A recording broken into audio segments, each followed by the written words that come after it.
Ellen Jackson, and I'm here on behalf of the Coalition of Greater Minnesota Cities. The Coalition of Greater Minnesota Cities is a nonprofit advocacy group. We have 88 cities in Greater Minnesota, including the great city of Owatonna, as members. And every fall, when it's an election year, we have a number of candidate forums to give our candidates, when they come up to the legislature, the opportunity to learn about our Coalition of Greater Minnesota Cities issues and also to speak to the public about them. We lobby on a handful, about 5 areas of places that Greater Minnesota is differentiated from the Twin Cities. One is on local government aid, making sure that Greater Minnesota gets a fair share of that. We lobby on transportation in Greater Minnesota, including city streets. We lobby on land use and annexation. We lobby on economic development and opportunities for our Greater Minnesota cities to grow and thrive. And we lobby on environment, especially things like stormwater treatment and water treatment facilities, which are different from the metro because we don't have the Met Council here and the economies of scale. So those are 5 main areas where the Coalition of Greater Minnesota Cities lobbies, and the questions tonight that our candidates have been given packets about what we lobby on and what we're looking for in the future and what's happened in the past. And so our questions will be limited to that. And I'd like to introduce our moderator for this evening. Back in Owatonna to great appeal is Brad Meyer from the Owatonna Chamber.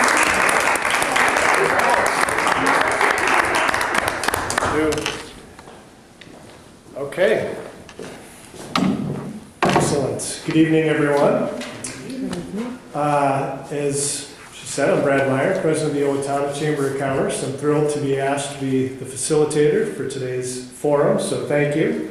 Obviously, we're talking to the candidates for 24A, John Petersburg, Bev Cashman, and we're going to cover the topics that were outlined by the coalition here today. Just a few of the format rules, so we all know what the rules are that we're playing by. We're going to have opening statements by each of the candidates. Each candidate will be given up to 2 minutes to respond to each of the questions. As moderator, I have the discretion to ask a candidate a follow-up question if we feel that there's more of a complete answer needed to the question asked or the answer given. And we can also offer rebuttal time to the candidates. So with that said, there will also be closing statements after we get through the questions of 2 minutes as well. And we will be timing right up front here. The yellow card will be 30 seconds. Got it right there. And the red card means time is up and we are moving on. And you get a 10-second as well. Okay, so I'm going to sit here so we have the mic working properly. And we're going to just start off with our 2-minute opening statements. And we'll start with John Petersburg there on the far end with your opening statement. John. Thank you, Brad. And can you hear me okay? Is this on all right? Thank you, Brad, and thank you for returning president of the Owatonna Chamber. We appreciate you having back. It's nice to see people out there in the crowd in the audience that I've seen before, and thank you for your support. I am John Petersburg, and I have been the current representative for the last 2 terms, the last 4 years. And I was privileged, and I still believe that I'm privileged to serve this community up in St. Paul, to really do your bidding, to stand up there and make the decisions and to try to address the concerns that you bring to us. A little bit about my history. I've lived in the Owatonna area virtually all my life, except for a few years when I was going to school down in Arizona. I've either lived in Dodge County or Waseca County. Never lived in Steele County, yet I've been a member of Trinity Lutheran Church here in town all my life. And so it's something where I probably spend as much time in Owatonna as I do in my home counties from either county that I was at. But living in Waseca and working in Owatonna has given me a great opportunity to be able to know the district, to know what's going on in both towns, and to really get a feel for what is happening and the needs that are out there. I've been hearing a lot of concerns over the years from various aspects of society. Lately, of course, we're going to probably hear a little bit about the healthcare program, but certainly transportation has been one of the big ones, especially Highway 14 as we move forward. So we're going to continue on working with that, and I just wanted to, again to say how much I appreciate your support and the service that I can give back to this community, because in my opinion, it really is all about service. Thank you. I'm Bev Cashman. I was born and raised in Winona, Minnesota. I grew up with 5 older sisters and 2 younger brothers, and had all my schooling in Winona, and then came here in the fall of 1974 when I got my first job teaching. It was at St. Mary's Marion, and I was the 1st through 12th grade vocal music teacher. And I've been teaching ever since. So this year I started my 43rd year of teaching. I've taught at Owatonna schools, Faribault Bethlehem Academy, came back to St. Mary's, and now the last 18 years I've been at Medford. I really love this area. I have married and had 5 children. I raised them the last 25 years as a single mom. All of my kids graduated from Owatonna High School, and I'm pleased to say they all have college degrees, and I have 4 wonderful sons-in-law and a rescue dog named Stewie, and 4 wonderful grandchildren. I've been involved in Owatonna ever since I moved here in Little Theater. I was in the inaugural group of the Human Rights Commissioners when Pete Connor started that group. I've been on the Steele County Food Shelf Board. I've done a lot of volunteer work. When you're in music, people ask you a lot to volunteer and to help out with things. I've been a church choir director ever since I moved here. It's a wonderful community to be in. I've appreciated the opportunities that I've had, and it's a good place to raise kids. Terrific, thank you. I should mention that we agreed up front we would be informal, so John and Bev instead of formal. I don't want you to think I'm being disrespectful here. All right, so our first question, Bev, we'll start with you. The primary task for the legislature during the 2017 session will be to write the next state budget. Assuming a very modest state budget surplus, what should be the state's budget priorities for the next biennium? If you believe state spending should be less, where would you seek reductions? What areas of the state budget should see more funding, if any? Bev, we'll start with you. I should have taken notes on that. On the budget, I've knocked on a lot of doors too, and people were upset that a lot of bills didn't get passed in this last session. Transportation, bonding, taxes. I think what we need to do first of all is, if we could go as legislators and get our job done on time, we would save the taxpayers a lot of money just by going and getting our work done. No special sessions, no closed government.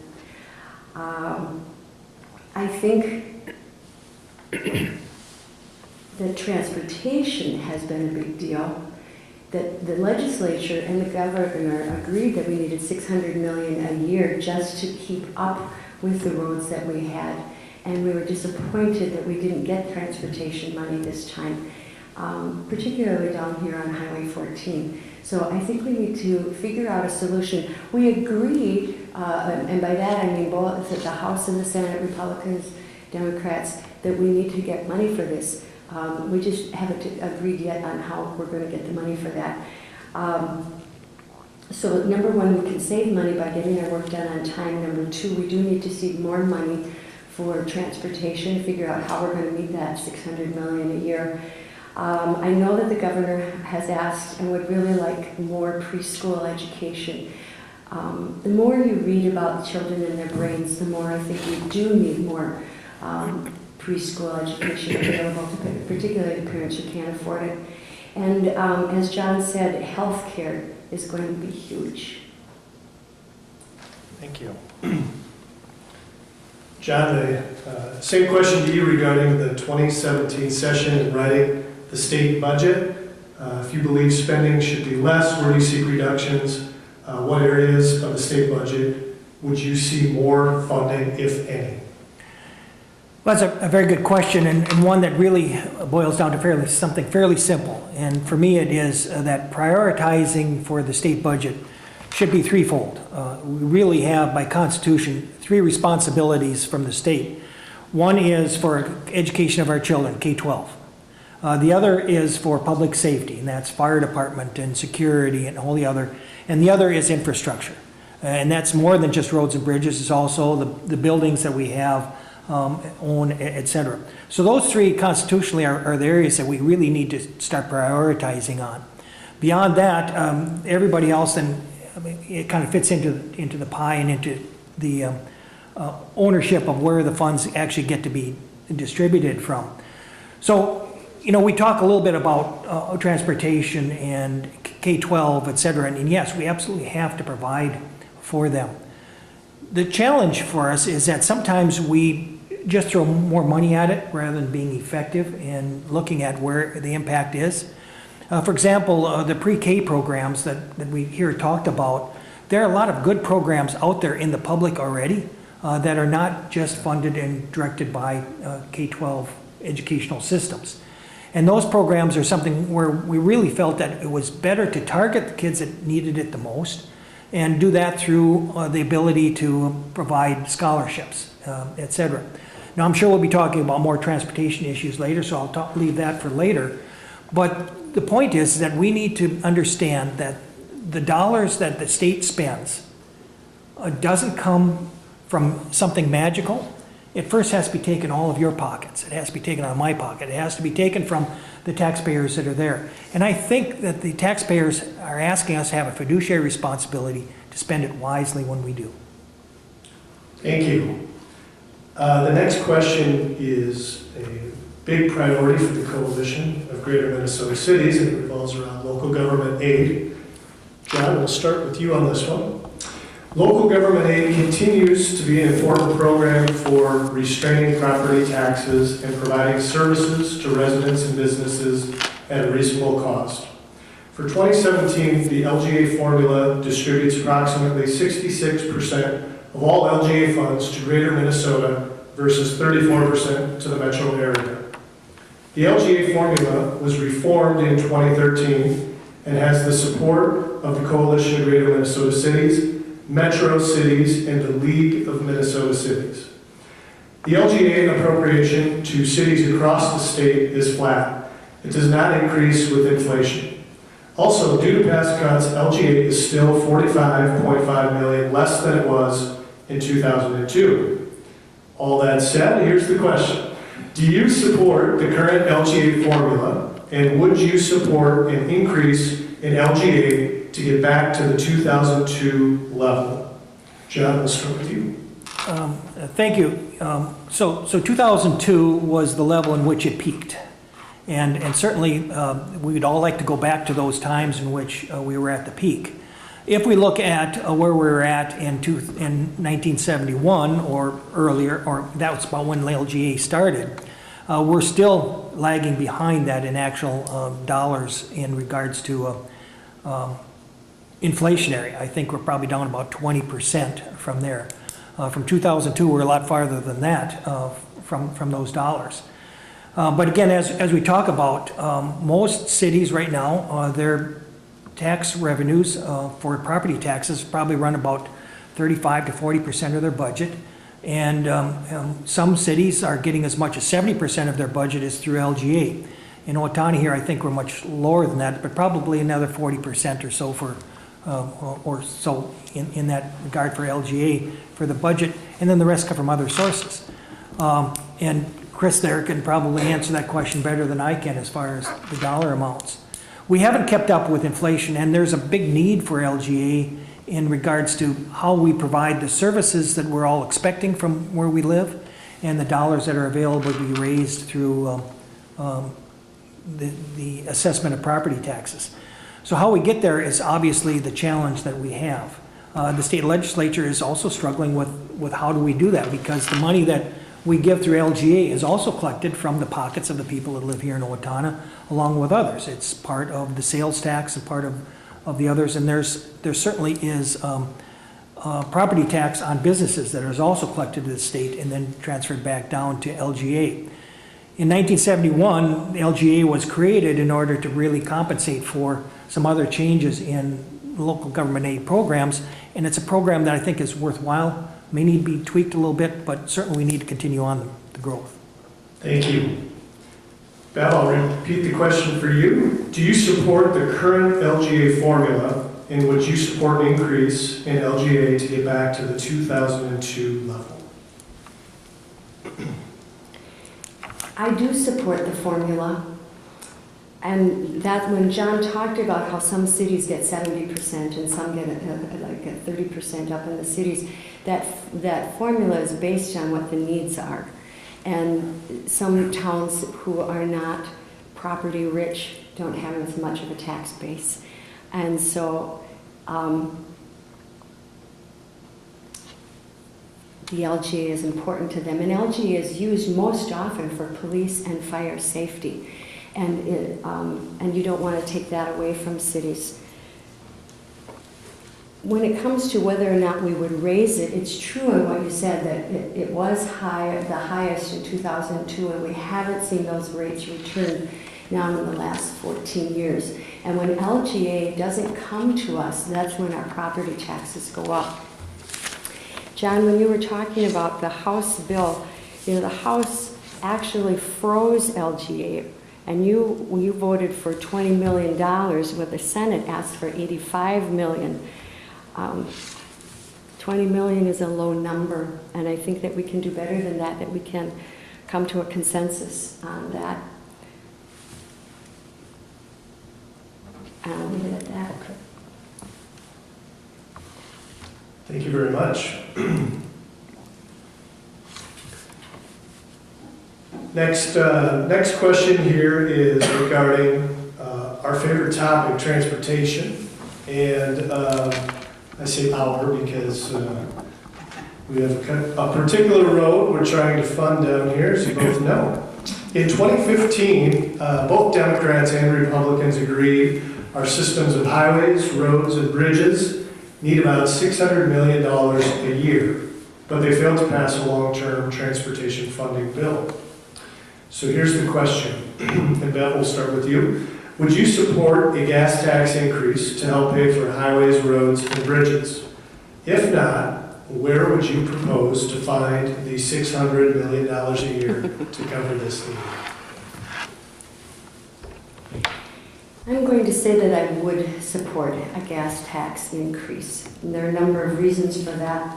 The first one is that when we raise the gas tax, it isn't just hitting people who live in Minnesota, but it's using all of the people who come into the state and use it, the truckers, the vacationers, the hunters, the fishermen and women who come into our state. And so they come in and gas up, and we would get that revenue from them. Also, it would be paid in short increments. As a single mom, it was easier for me, and it still is easier, to come up with small amounts of money. I think it's been estimated that a tax increase, a gas tax increase, would be anywhere from $25 to $50 a year more. And you can come up with that in your small $1, $2 a week that you're spending. But if we doubled the tabs, that would come only on the shoulders of the Minnesota voters and Minnesota vehicle owners, and it would be really hard to come up with that much money in a chunk. And so I think from 1 penny raised that we get about $29 million. And if you take that, if you raise it by 5 to 10 cents, and gas just this weekend went down to $1.95, I think that's the most equitable, to use the money and have a lot of people pay for it than to just put it on the shoulders of Minnesota voters. Thank you. John, I'll repeat the question real quick here. Would you support a gas tax increase to help pay for highways, roads, and bridges? If not, where do you propose to find the $600 million a year to cover this need? You know, there's been a lot of talk about gasoline taxes, and a lot of it has to do with what variety of gasoline tax that you're talking about. An awful lot of people here would say, you know, I want a gas tax that's going to finish Highway 14. Unfortunately, a gas tax increase, not one dime will ever come to Highway 14. And that's something that a lot of people don't want to address. But the fact is that the reason why people like the gasoline tax increase is because they say it's constitutionally dedicated. Well, that's absolutely true, and that's the very reason why it's not coming to Highway 14. Because the gasoline tax that's dedicated has to go into the Highway User Distribution, Tax Distribution Fund. That fund only provides funding for the programs that are in the plan that the Highway Department has.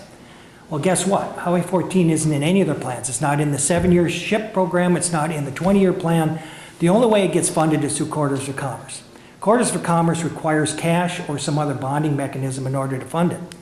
So when we talk about, let's give a gasoline tax because then we get Highway 14 done, I think we need to keep in mind that that gasoline tax has to be distributed in a very specific way according to the Constitution. 5% of it gets set aside for various other programs. The remaining 95% is divided by 62% for trunk highways, 29% for townships, and 9% for local roads and bridges.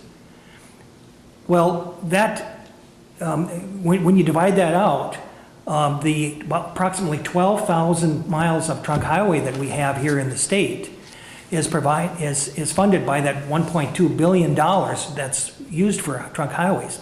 That's $100,000 a mile average every year to run our roads and bridges, and that includes the construction, which Highway 14 isn't even in the plan. So I think it's very important for us to be conscientious about where the funding is coming from and deal with it that way. So John, this, I think, will be my first follow-up question. Sure. That it sounds like you're not, I guess I'm reading it, that it sounds like you're not supportive of the gas tax per se. What is the best funding mechanism to get Highway 14 completed then, do you believe? We put together quite a few different options and plans for us to provide this $600 million. A little over $300 million would come from the sales tax on auto parts that most people thought was going to roads and bridges anyway. It would come in the form of cash, and it would come in the form of ability for us to move that around. We also felt it was important to hold the commissioner and the department to what they claimed that they could do in 15% efficiencies for the programs as well. And then we thought it was also important for us to fund the program based upon the ability for us to have, just like we do with bonding and other large investments, some of the bonding available through trunk highways, which we still have a significant amount of dollars available for us to do that way. Thank you. Bev, did you have any follow-up you wanted on that particular question? Give John a little extra time. Go ahead. I would just like to say that one of the ideas that came from the House Republicans in this last session was to use money from the general fund, and also to use money that was extra, that was the surplus. And the trouble with that is that you can't always count on surplus. And that the trouble with using from the general fund is that it's going to take money away from something else. And then you come down to everybody's passionate about what it is that they care about, whether it's taking care of seniors or education or all of the issues that our money is spent on. I don't like taking the money out of the general fund because when it comes down to not having a budget surplus, the first thing that's going to go is money for transportation. Thank you. The next question is also about transportation. The disagreement over Metro Transit proved to be a major stumbling block in the last legislative session.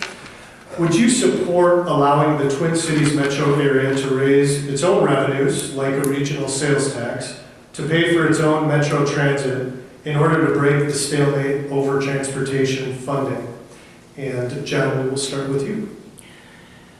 I think that's a great idea if it's feasible, if it's possible. Unfortunately, right now, we're still stuck with a constitutionally dedicated program that says your motor vehicle sales tax, 40% of it's going to go to transit, which majority of that goes to Metro.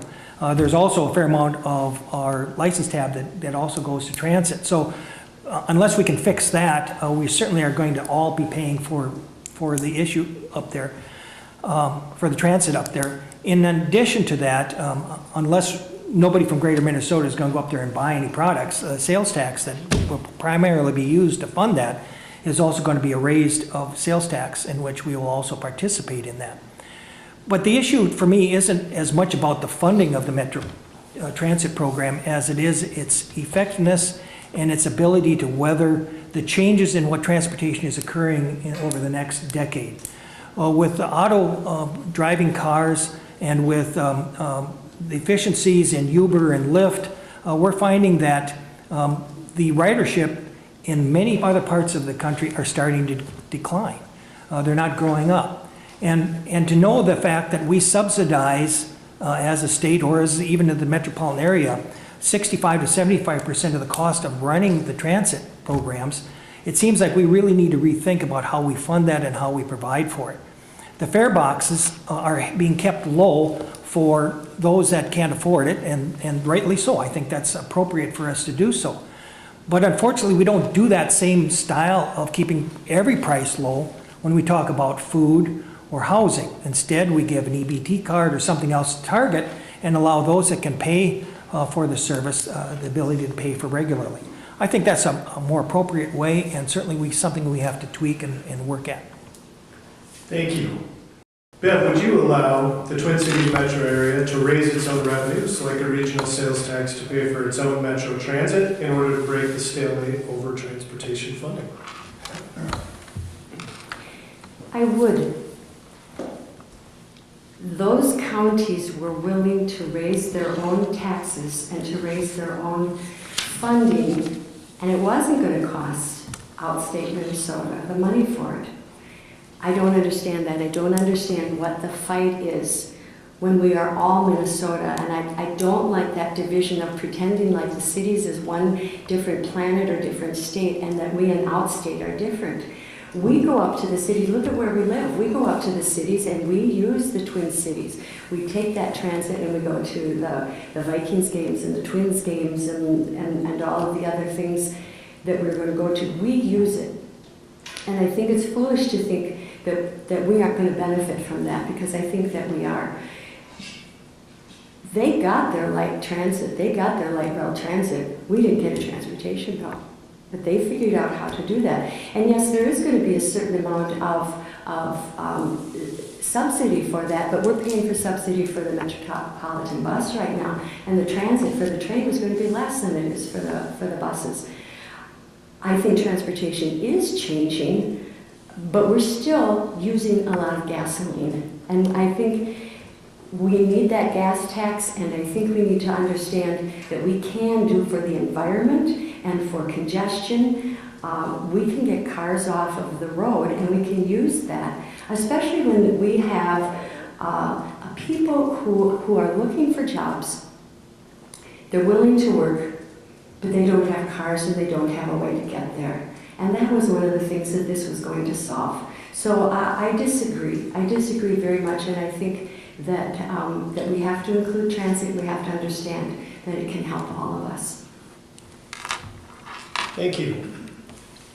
The state has a number of tools available to stimulate economic development in Greater Minnesota, such as business development infrastructure grants, job training incentives, housing tax credits, business tax cuts. What do you think are the greatest barriers to economic growth in this district, and what would you do to address them? And Bev, we'll start with you. I think that the worker shortage started a while ago when we came up with the mistaken belief that every student needed a 4-year college degree. And the high schools then lost their ag programs and their shop programs. And for some reason, it seemed that we looked down on those jobs, and that we didn't want our children to have those jobs. And I think nothing could be further from the truth. And luckily, I'm happy to say that out at Medford, we have a thriving ag department. And our principal now, who was a former ag teacher, was the state ag teacher of the year. And our other ag teacher, Tim Larson, was the state, and he was also the national ag teacher of the year. And I think we're seeing programs like that are beneficial. So I think if we could get our shop classes back up running again, and if we could, I think we need to reframe that idea that you need to go to a four-year college, because we look at Owatonna, we have so much manufacturing. People are making good livings living here. I just ran into a student the other day who was thrilled. She hadn't gone to college, she didn't know what she was going to do. She said, I'm working at Viracon, and I love it, Mrs. Cashman. I just ran into her yesterday. So I think we can do more for the trades and the other, and to channel students and to make use of Riverland here in town. Having our students go to that PSEO is really helpful. So I hope I answered your question. Thank you. John? To me, I think there are two major issues. The one is probably the strongest, I think, and that has to do with the availability of workforce housing. Here in Owatonna, we just don't have enough houses for people to move in. We have one of the lowest unemployment rates in the state, and we just don't have the people to come in and live here and find reasonable housing. A lot of people just aren't coming. You talk to Federated, you talk to some of the other companies that have large income producing jobs, and people come and then say, okay, where can we live? And there just isn't any place here. It's something that we've been working on for the last 2 years up to the legislature, trying to figure out a way of finding some avenue for new housing starts as well as smaller housing development starts. And we're making progress. There are a lot of programs that were initiated this past year that I think will impact it a lot. The second one has to do with just retention of businesses and the ability for us to be able to do that through, I think, our business tax rates as well as certainly state property tax rates. That our bill that we didn't get signed by the governor would have had a big impact on local businesses to the tune of about $1,000 a year in savings of taxes. So I think those two alone are really crucial for us to really work on here. I think education is certainly one of those areas, but we also have the ability to train people here as well. So I think it's really important for us to know that we need to get houses for people if we want them to stay here and live here. That's how we develop our economy. Thank you. Because no bonding bill passed in the 2016 session, many infrastructure projects went unfunded. The Coalition of Greater Minnesota Cities supported a number of statewide bonding projects, such as the Greater Minnesota Business Development Public Infrastructure Grant Program, and 3 grant and loan programs that fund clean water initiatives. Owatonna actually has received some of these business development public infrastructure grants as well. Should the legislature assemble a bonding bill right away in 2017 to address some of the capital investment needs of the state, what would your priorities be in a bonding bill? And John, we'll start with you on this one. Well, it's a two-part question. One is, should we create a bonding bill right away? Obviously, that takes a little bit of time. The bonding bill that we had last year, that we passed, by the way, with 92 votes, only needed 83. It was one of the larger bipartisan votes we've had for a bonding bill in the House. Had really a lot of good things in it. We certainly can use part of that to start with, but each biennium, it changes a little bit in both what's available and the programs and needs that are out there, because everything else is another year older. It will take a while for the committee to meet and put together a bonding bill. I would like us to see a bonding bill again this year as well as next year, or I should say the next 2 years, because we really do have that infrastructure needs. Anywhere from the University of Minnesota all the way down to a lot of water projects and city improvement projects, to even cities that were devastated with some flooding and other programs as well. So we really need to do that, and I think we need to figure out what we can accommodate this year and continue to move forward with as many projects as we can. Thank you. Bev? Can you repeat that? Sure, I'll repeat the question. Should the legislature assemble a bonding bill right away in 2017 to address some of the capital investment needs of the state, what would your priorities be in a bonding bill? I think they definitely need to, and I've heard from many legislators that they would like to do that right away. And John is right, it takes a while to do that and to get that done. that said, again, there was a lot of disappointment that the bonding bill didn't pass, and that there were people who were counting on that, like water, wastewater treatment, roads, bridges, parks, sewer systems, all of that. I think the frustration knocking on doors that people are so angry and frustrated was that it waited until the very end that the House leadership was holding everything so close to the vest that it came down and people didn't have a chance to look at it. The public didn't have a chance to weigh in on it, and it was just so delayed that I think we need a certain amount of legislative reform that says that bills have to be out there in time and give scrutiny, that transparency, not only for the legislators to know what's in it, but also for the public so that they can weigh in on it. So whatever it is that's going to be decided and how those things that didn't get funded are going to get funded, it has to be done in a way that people know what's going to be there and that we can have a chance to vote on it and voice our opinion about it. Thank you. I'm going to ask just a quick follow-up for both of you on that question. So with this year being typically a budget year, and we're talking about bonding, do you think it's feasible that we would be able to do and address both of these things? And John, I'll start with you. Both of these things in regard to bonding and what else? Bonding and the budget, yes. And the budget. Well, certainly, there's been rarely a year in which we haven't had some sort of bonding bill. In 2015, I think it was a little over $100 million. There just are immediate needs that come up that we weren't aware of prior to that needs to be dealt with. And so we generally do that. So it's not something that would be out of the ordinary to accomplish that. Whether or not it would be the same size as what it was last year could be something different. But remembering that all the committees that we have that provide money for budgeting, the bonding committee also meets at the same time as the rest of the budgeting. So in regards to actual availability of doing it, absolutely we can do both.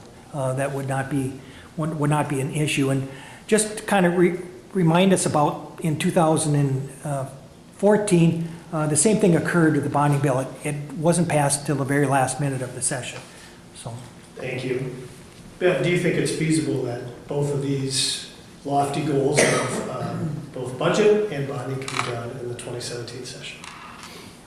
I do think it's feasible, and I think that the voters and the people in the state of Minnesota are going to demand it because they are angry and upset and they have a reason to be. I think the frustration has to come from the fact that the House and the Senate and both parties, all the people can agree on what needs to be done. The frustration comes in not being able to come to some kind of consensus on how that's going to happen. And we have to let go of the partisanship enough to say, okay, this is what we can agree on.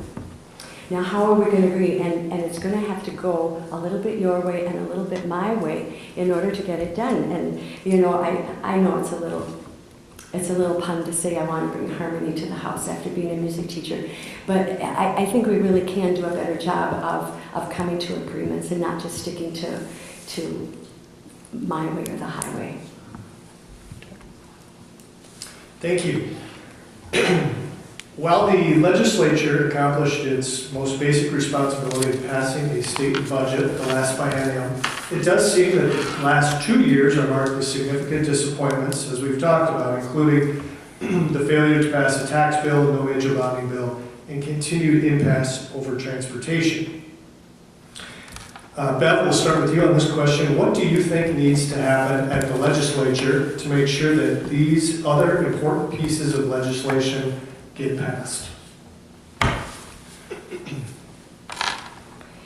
I think a combination of what I've talked about already. First of all, I think when people are elected to go to St. Paul for us, people have an expectation that we're going to get our work done. And so I think, number one, we have to go and we have to do the job that we've been elected for, and that is to pass the bonding and the taxes and the transportation, and to do those things, to do it in a timely manner and to get the job done.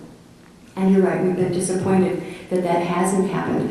Why hasn't it? It hasn't been from a lack of thinking that we don't agree on what needs to be done. We do agree on it. It's that question of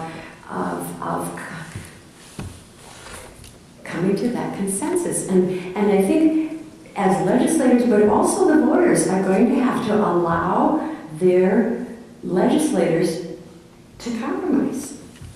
And that we're going to have to say, you know, I've been a mediator, helped with negotiations at Medford for the last 5 contracts.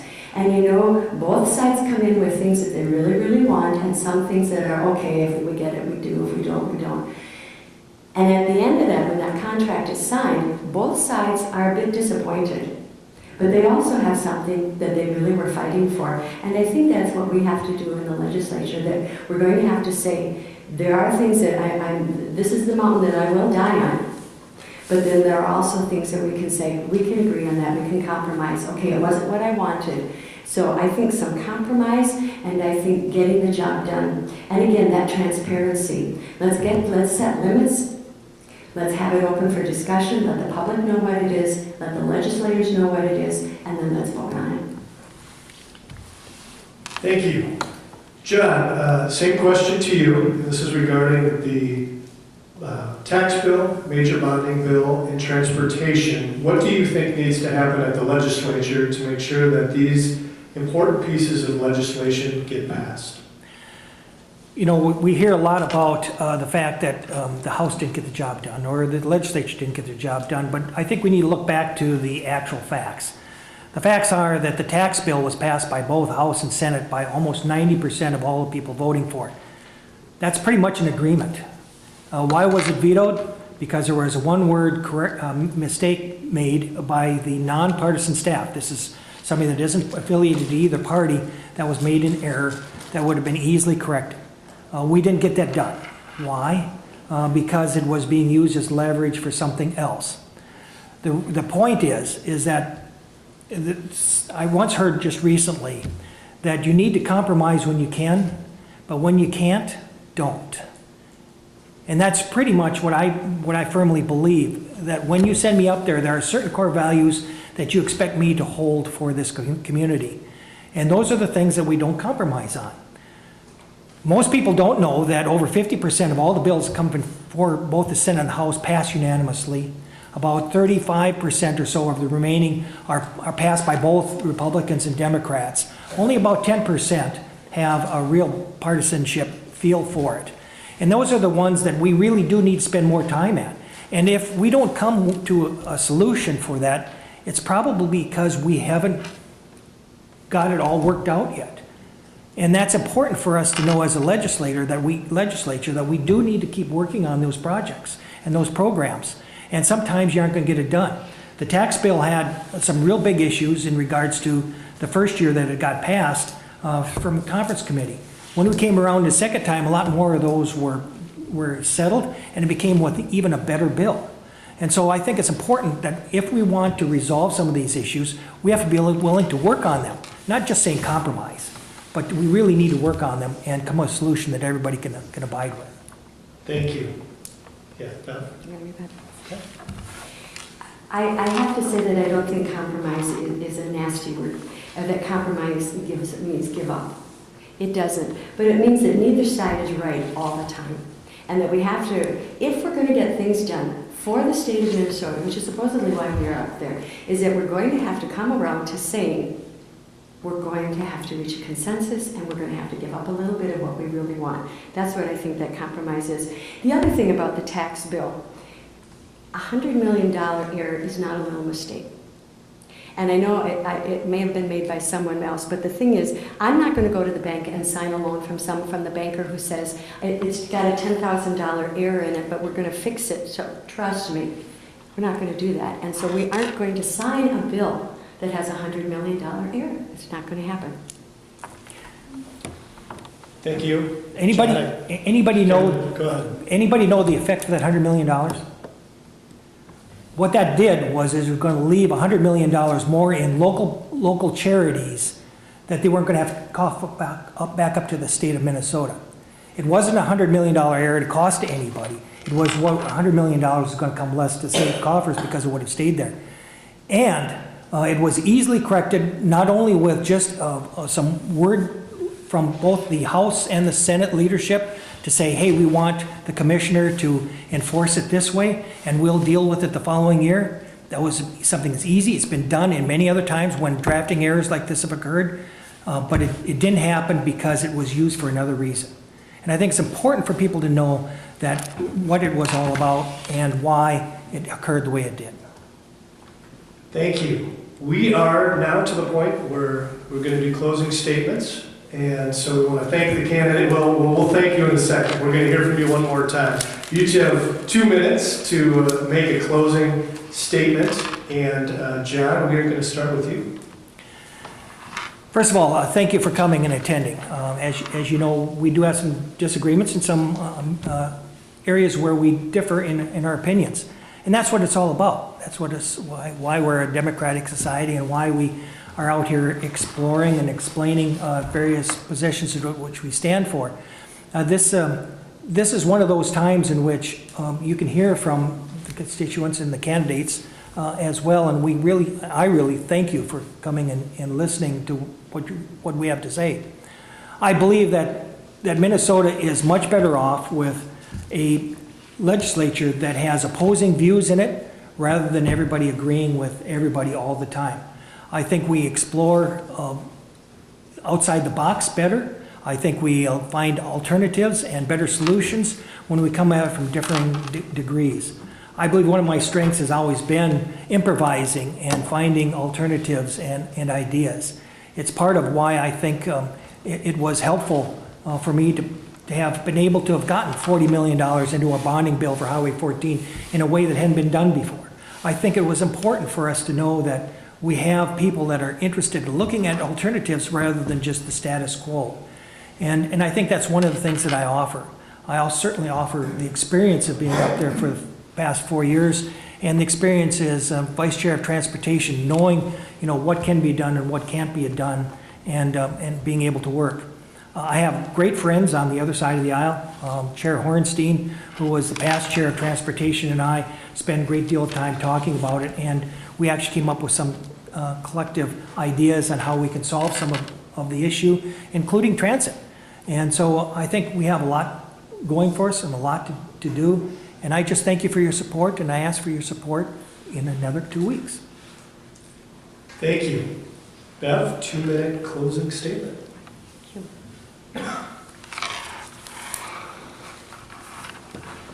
I started door knocking the last week of March, and I have door knocked every house in Waseca, every house that I could get to in 6 townships: Blooming Grove, Clinton Falls, Deerfield, Lamont, Meriden, Owatonna. I forgot one. Lamont, Deerfield, got 6. People are upset, and people are upset that nothing is getting done, and they're suffering because of it. Whether it's in the farmers not getting that tax credit in Waseca and Owatonna because we passed school referendums, and they're not going to get that 40% write-off. People aren't going to get the tax relief. They're not going to get the education's not going to. Whatever was their issue that's not happening, they're angry and they're upset. And I wanted to say to them, I will do better. I will do better. I will be visible. I will be there to have meetings with you. I will meet with you in Waseca. I will meet with you in Owatonna, and we will have a chance to talk and find out what it is that you want to do. Divisiveness is good. Divisiveness is, that ideas, diversity is good. And I love the Hardee's commercial, that different is good. But not if it gets to the point that it means we can't get anything done. And I think that I will be a person who will be very energetic, and that I have a reputation as a doer, not just a talker, and that I think that you're going to see things get done with me as a legislator. I thank you for being here tonight. I thank you for the opportunity. I look forward to November 8th. Thank you. Please join me in thanking the candidates.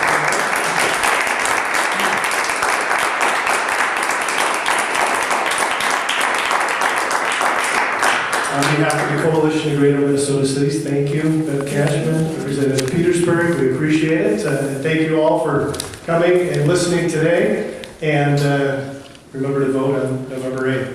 Thank you, have a great evening. Sooner if you want. Or sooner. Thank you. Open it up, open it up. Thank you, John. Thank you, appreciate that.